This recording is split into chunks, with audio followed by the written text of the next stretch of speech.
Hello and welcome back to the podcast. It is always up to speed with Formula One. Mark Daly here with a very, very special guest in studio tonight. It's not Mr. Mark Hamilton, but it is Mr. James Hinchcliffe, Canadian open wheel racing superstar, joining me here for the show this evening. James was in IndyCar from 2011 to 2021, securing 6 race wins, 18 podiums, and a legendary pole at the Indy 500 in 2016. In which he achieved an average pole speed of a jaw-dropping 231 miles an hour. James, welcome to the show. How are you? Thank you very much for having me. I'm very well. Appreciate it. How are you guys doing? We're doing great, thanks. We've got a new season of motor racing going on around the globe. It's a great time of year, and you have actually transitioned into a new role as in your professional life. You've stepped out of the car. You've stepped into the booth as an analyst for NBC Sports, covering the NTT Indycar series. How's that been going for you? I mean, so far so good. We only have had the one race so far. I haven't sworn on air yet. I think I'm doing it. That's kind of the gold standard they hold you to. But no, it was an awesome opportunity from NBC to join the booth. It's always kind of something always kind of interested in and sort of thought about. When I hung up the helmet into the booth and switched the racing suit and see how it goes. And so far so good. Oh, that's awesome. You know, the one thing I love is when you get somebody that's been there and has gone through their career, and somebody that has like an insight and more importantly has a personality as well. So we're really looking forward to seeing how you progress in this new phase of your career. But as we sit down here, as I mentioned, I mean, it's a brand new season, all forms of motorsport, worldwide, and open wheel racing in North America, Indy, Formula One, Formula E, etc., is really enjoying a renaissance from coast to coast here in Canada and the United States. What do you think we can attribute this renewed interest in the sport in general? I think it's tough to put a specific thing on, one element that's really made that jump. I think all three of the series you mentioned had different elements that really held them lately. IndyCar, if you look at it, has really been on a slow but steady, upward trajectory for the last 10 years. Really, it's been kind of going in a positive direction. Track attendance, obviously viewership on television, car counts, sponsorships, all those sponsorships things have been just kind of slow but steady progress moving in the right direction, which is great. Formula E, I think, is really tapping into global consciousness about the environment recently, and EVs on the road and technology. And Formula One, which was honestly pretty stagnant in this continent really for a long time, has enjoyed a bit of a resurgence with Drive to Survive and Netflix survive. So I think there's been different elements to each of those. But I'm a firm believer that rising tides lift all ships. And so if IndyCar is doing better, that's good for FE, and if Formula One's doing better, that's good for IndyCar, et cetera. So for me, as a race fan, more than anything, first and foremost, it's great to see all 3 of these series really enjoying growth. Yeah, absolutely. And the key to growth is, keeping the sports stable. And of course, keeping the sports stable is having talented drivers of all ages, but especially bringing new drivers into the sport. And we're big supporters of Matt Clark. He's another young Canadian driver. Of course, we got 2 Canadians in Formula One with Lance Stroll and Nicholas Latifi. But just going back to young guys like Mac, what do you think? We're not a small country, Canada, but population relatively we are. But what do you think a country like Canada can do to develop young drivers like Mac or others that have the potential to reach these more elite levels of motorsport? I think that Canada does a phenomenal job in producing top-level racing talent when you do consider our population in comparison to countries obviously like the United States or even the UK, obviously known for pumping a fair few number of racing drivers. And it all starts at the grassroots level. I really do believe the strong go-karting culture is huge. That's something that now that I've hung out my helmet, I also want to get more involved in. Is really starting at the bottom level and helping kind of develop young Canadian talent.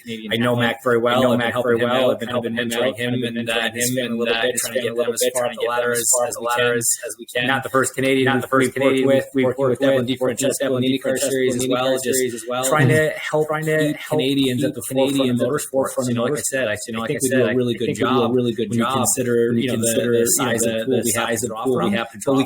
But we can always do better. That's definitely a big focus of mine going forward. Is just helping people learn from the experiences that I've had, getting to that level, getting to that level, having a career at that level. I didn't have that person when I was coming up, so it's sort of my way of trying to give back a little bit. My dad and I really just figured this out on our own. There are a lot of things I wish I could have asked somebody that had been through it. I want to be that. I want to be that for these young drivers trying to make it in racing. So, James, what advice would you give to parents out there that are trying to get their kids into karting or any other, say, entry-level motorsport? Well, I mean, if they're trying to get their kids into karting, I would say buy a tennis racket or golf racket.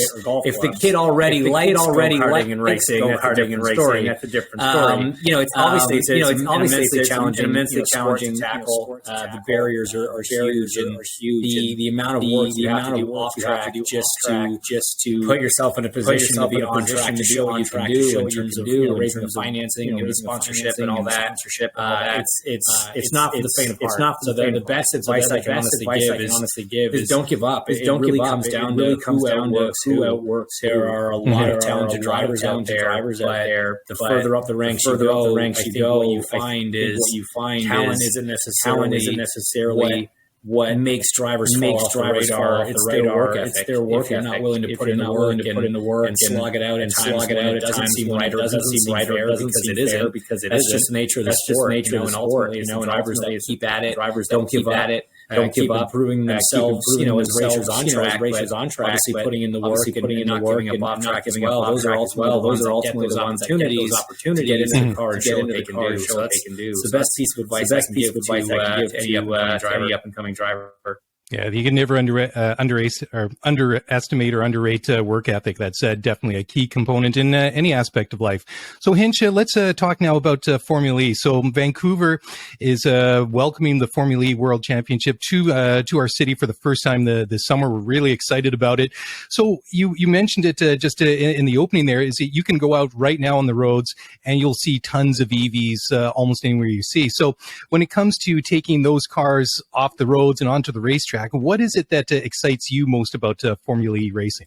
I mean, for me, what excites me the most is the growth in technology that you've seen over the course of the Formula E series. When the series started, you had to have two cars because the batteries couldn't last the full race distance. A pit stop with a driver coming in, hopping out of one car, hopping into the other. And I'll be the first to admit, I didn't love that element of it. It made it look a little kind of Mickey Mouse. But then the amount of interest that this series has drawn from teams, from tech companies, from auto manufacturers, and then obviously from drivers as an effect, has been outstanding. And to see how those cars have developed in terms of the length of the battery life, the look of the car in general, that development made it a full-fledged, exciting open wheel racing series. And so to get a race back in Canada, we had one a few years ago out east. I think Vancouver is the perfect place Formula E race, city that's very conscious about the environment, and eco-friendly and future about the future. I think the fact that it's turned into not just an auto race, but a whole event over the weekend, with business conference, with an esports element. They really have created this amazing, all-encompassing event. And I can't wait. I'm really excited about it.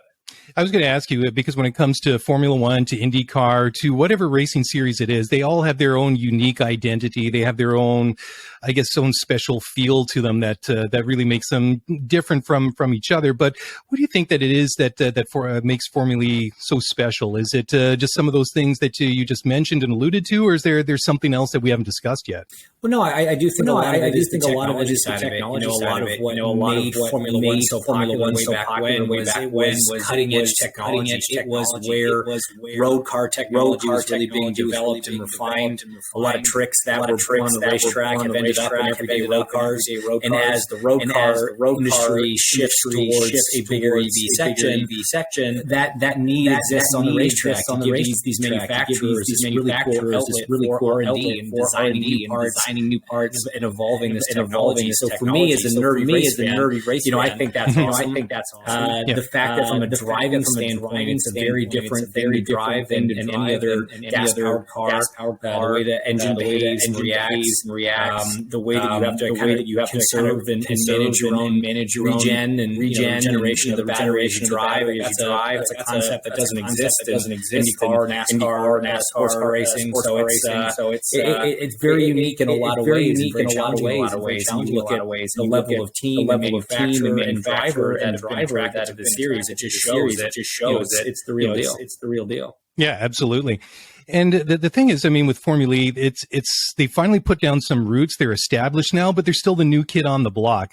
What do you think that they could learn from other racing series, but also flip it around? What could, say, another racing series like Formula One or IndyCar or whoever, what do you think that Formula E's done right that they could maybe pass on and model to other racing series? Well, I mean, I think all motorsports is really fueled by manufacturers.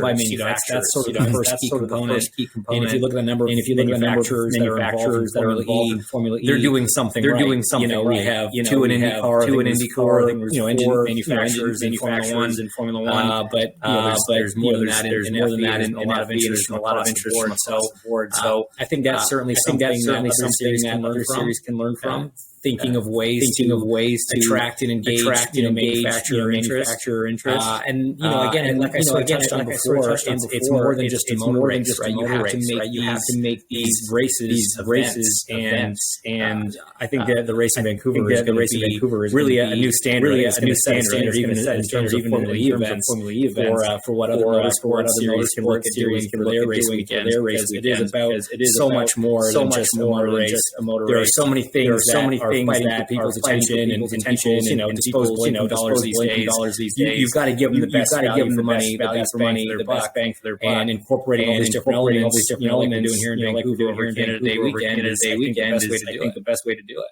Yeah, that's great. And you've actually stolen the words right out of my mouth because you've already started leading in that direction. So we've really sort of painted a bit of a backdrop of where Formula E is and some of these different things. But people are saying, guys, come on, get to the weekend itself. So what can motorsports fans expect to see in July, like just for the whole event? I mean, it sounds like it's going to be fantastic. Well, yeah, I mean, when it comes to the action on track, there's kind of two main things that we're doing here in Vancouver. First and foremost, we've touched on something that was very successful in the IndyCar series for a long time, which was a celebrity race. So we have an electric car, a little three-wheel, called a solo car, single-seater, we're having 12 celebrities come out, put on a little bit of entertainment for everybody on Friday on the track. And so that was always a highlight of the Long Beach race. So I know that's going to be very popular. There are going to be a lot of names that Canadians know, certainly. It's going to be a real fun thing to be a part of. I get the privilege of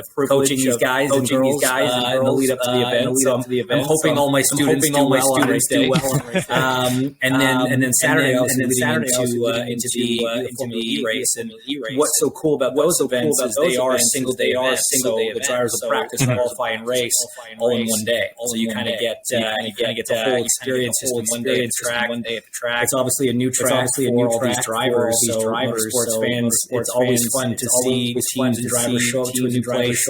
Everybody thinks they're going to figure it out first. Everyone thinks they're going to be the driver that trick, that extra trick here or there. So you're going to see drivers probably making mistakes in that first practice. There's going to be a lot of action. And then the races themselves. If you've been a fan of the series for whether it's been multiple years or even just since the start of this year, the exciting races. Interesting to see sort of the ebb and flow between different teams, kind of dominating one event versus another, and versus another, and so it's not certainly not one of these series where one or two drivers are winning all the races. It's going to be exciting. It's going to be exciting from start to finish. Well, I'm really excited because I think that since Vancouver lost the Molson Indy a number of years ago, it's really left a gap in the sporting landscape. And I mean, since 2010, since the Winter Olympics, Vancouver has very much grown up and has become a big event city. I mean, the Rugby Sevens has become like a real like annual event and is very well supported. We're talking just there's news this morning that Vancouver's looking to put in a bid to become a host city for the 2026 World Cup. And I mean, I think that Formula E just fits perfectly into that broader picture of the sporting environment here, and it's wonderful. So looking ahead, just generally speaking now, not just about the Vancouver event, but Formula E in general, where do you see the series going over the course of maybe the next 5 or 10 years in the medium term?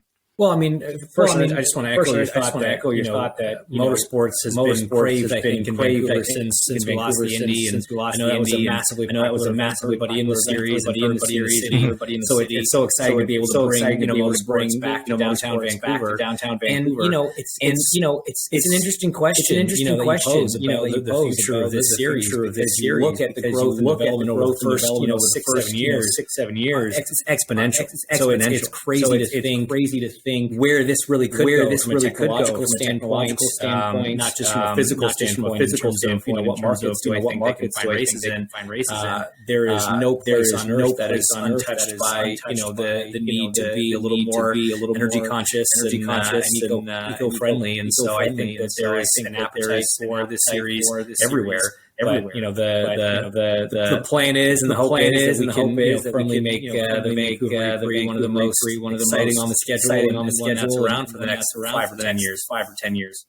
And then even just moving forward, I mean, obviously we've got Formula E here in Vancouver, but what about across the country? What do you think, where else could we see potential races, or where would you like to see other Formula E events across the country? I mean, we got a big country, lots of beautiful places to host motorsports, but I'll put it to you.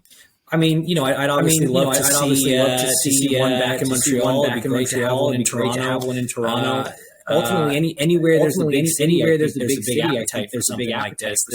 This sport has been very smart about bringing the races. It's mainly done on street tracks, right in the hearts of cities, and that's a really important element of making this race weekend. I think we have a couple of cities in Canada that could do it.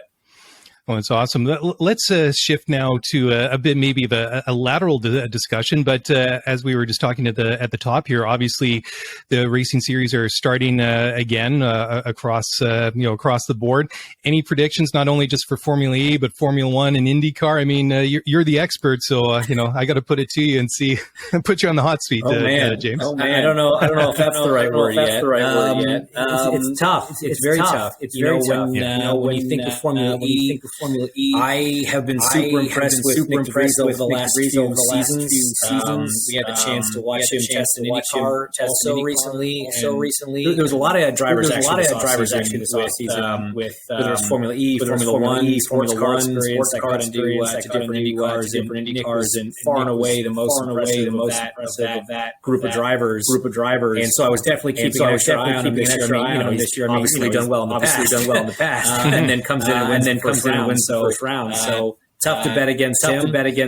I hate to sort of carry on the tradition of former champions. Alex Palou in IndyCar, I think has done an immense job over the winter. He did a great season, very competitive.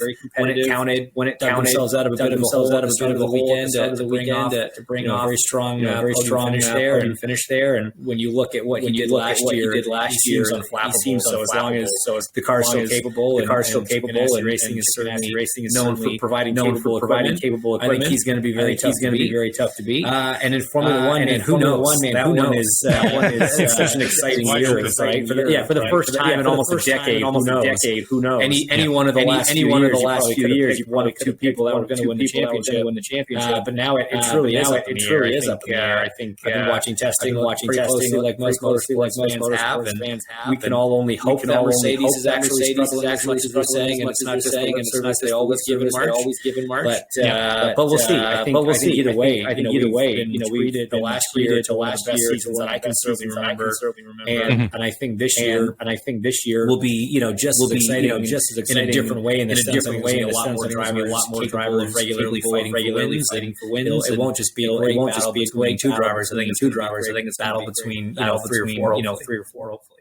It must be so difficult for these drivers because, I mean, in Formula One, for example, they've basically been evolving the same basic design of the car over almost basically a decade, and now they've torn that up and they've come out with something completely new. I mean, for a driver, and I mean, for the engineers and everybody else back in the pits and back in the factories, that's completely different. But for somebody that's in the car, how do you work through something like that? It must be very, very challenging for a driver. It's challenging, but it's so exciting. The drivers love getting unless you had a super dominant car with so maybe Lewis and Max wish not much had changed, but the other 18 drivers are thrilled, that they've got a new toy to play with. And for sure, it's going to be frustrating. There's going to be a lot of frustrating days at the racetrack. The drivers and engineers, they try to figure these things out. This was a very significant change for them. But no, I think from the driver, I always love getting a new car or new components to go test. It's such a fun part of developing a car and steering the direction of a setup. Development is always, I think, a fun challenge. So most of the drivers out of their comfort zones a little bit. Ultimately, what separates the good from the great. I think it's going to be a lot of fun to watch. Yeah, totally. And James, before we wrap it up, I have to ask you this. I want to get some insight on this. There's been a lot of rumors going around recently that the Andrettis are going to come into Formula One in one way or another, either by maybe buying a team or starting up their own team. The one word that immediately comes to my mind when I hear the name Andretti is winners. I mean, these guys, they know how to win, be it in the car or as team owners. Just in general, if they make it into Formula One, however they do it, what would they add to the sport? It's funny. When I first signed with Michael's team in 2012, I obviously knew a lot about the name and the people involved. But I was floored even then how relevant and how known that name was. That knew nothing about racing. I don't think there's an individual name that sort of transcends the sport currently more than the Andretti name. And to have that now in Formula One, I think would be amazing. As we talked about, there's in the U.S. Formula One through the Drive Series made the U.S. a market for the series. It always really has been because for auto manufacturers, this is one of, if not the market for a lot of them. They've been fighting for more than one race. They now have a second race. Obviously, they do have an American-based team with Haas, but no disrespect to Gene, incredible businessman, team owner, but his name's not Andretti. He doesn't have the racing lineage that they do. So I think the addition of that name to the series would be a huge asset. Very ambitious team owner, expanded his empire to include IndyCar, Indy Lights, Formula E, V8 Supercars in Australia, Touring Car Series in Mexico. There's not many motorsports he's not. So it only seems fitting that they try to make a jump into Formula One. Yeah, and totally. And I was just thinking as you're just mentioning like all the different series that they're involved in. You go back to the 90s when you had, and you look at all the legendary guys that were racing in IndyCar in the 90s, and two of them were Michael and Mario Andretti, father and son, racing, competing against each other at the same time. And what an amazing time for the sport that was. Absolutely. And I think it had such an effect on the global sort of psyche, because that name still is very relevant and very prevalent in not just motorsports, but pop culture around the world. Absolutely.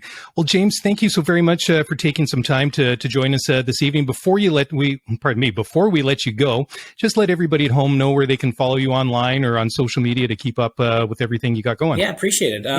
For me, it's nice and simple. Everything's at Hinchtown, regardless of the platform. We kept it nice and simple. You want to keep track of any of the updates that we're going to be putting out about the Vancouver E3 and the Canadian Fest coming up on Canada weekend. We'll be doing a lot of that stuff there. IndyCar on NBC, you can follow me on there as well. So at Hinchtown's where to find all that stuff.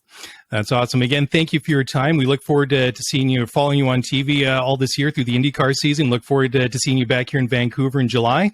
And that's it for us as well tonight. You can follow us on Twitter at Scuderia F1, and that's a wrap. We'll take a couple of days off. We'll be back on Thursday night with the regular show. And until then, take care, keep in touch, and we'll talk to you guys again very, very soon. Bye for now.